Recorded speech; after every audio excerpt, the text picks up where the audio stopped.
தினமொரு வசனம். ஆமோஸ் 5:21. உங்கள் பண்டிகைகளை பகைத்து வெறுக்கிறேன், உங்கள் ஆசரிப்பு நாட்களில் எனக்கு பிரியமில்லை. அந்த திருச்சபையில் மிகுதியாக படித்தவர்கள் ஏராளம் உண்டு. பெரும்பாலான சபை உறுப்பினர்கள் மருத்துவர்களாகவும் பொறியியல் வல்லுநர்களாகவும் உயர் அதிகாரிகளாகவும் கல்லூரி பேராசிரியர்களுமாக இருந்தனர். அவர்கள் ஒரு வார காலம் மிக விமர்சையாக கிறிஸ்துமஸ் பண்டிகையை கொண்டாடினார்கள். ஆனால் அந்த திருச்சபை குருவானவர் அந்த திருச்சபை மக்களின் தேவ பக்தியற்ற வாழ்க்கை முறைகளை நன்கு அறிந்தவர். எனவே அவர்களின் சத்தியம் சாராத கிறிஸ்துமஸ் கொண்டாட்டங்களை கண்டு அதிருப்தி பெற்று, கிறிஸ்துமஸ் பண்டிகை கொண்டாடுகிற நீங்கள் யாவரும் முட்டாள்தனமாக செயல்படுகின்றீர்கள் என்பதை அறிந்திருக்கிறீர்களா என்று கேட்டுவிட்டார். சபையாருக்கு மிகுந்த கோபம் வந்துவிட்டது. எங்களை முட்டாள்கள் என்று எப்படி சொல்லலாம் என்று வாக்குவாதம் செய்தனர். சபை குருவானவரோ, நீங்கள் எவ்வளவுதான் படித்திருந்தாலும் அது முட்டாள்தனம்தான் என்றார்.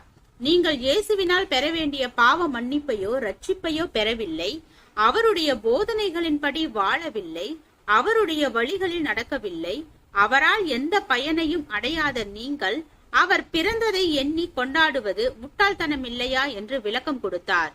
அன்றிலிருந்து அவர்களால் அந்த குருவானவருக்கு சிலுவை பாடுகள் ஆரம்பமாயிற்று. இயேசு கிறிஸ்து பக்திமிக்க பரிசேயர்களை பார்த்து மதிகேடர்களே என்றார். எருசலேமில் பஸ்கா பண்டிகையை கொண்டாடிய யூதர்களை பார்த்து இயேசு கண்ணீர் விட்டார்.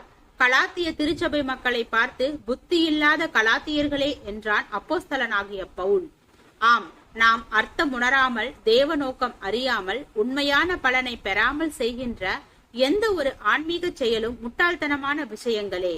நம்முடைய பாவங்களிலிருந்து நம்மை மீட்பதற்காகவும் நம்மை தேவனுடைய பிள்ளைகளாக மாற்றி தெய்வ நன்மைகளை பெற செய்யவும் தானே இயேசு பூமியில் பிறந்தார். அந்த நோக்கங்களை அலட்சியம் செய்துவிட்டு கிறிஸ்துமஸ் என்ற பெயரில் நன்றாக உண்போம், நன்றாக உடுப்போம், ஆடுவோம், பாடுவோம், தினுசு தினுசாக கேளிக்கை நிகழ்ச்சிகள் நடத்துவோம் என்ற விதமாக செயல்பட்டால் அது முட்டாள்தனம் தானே.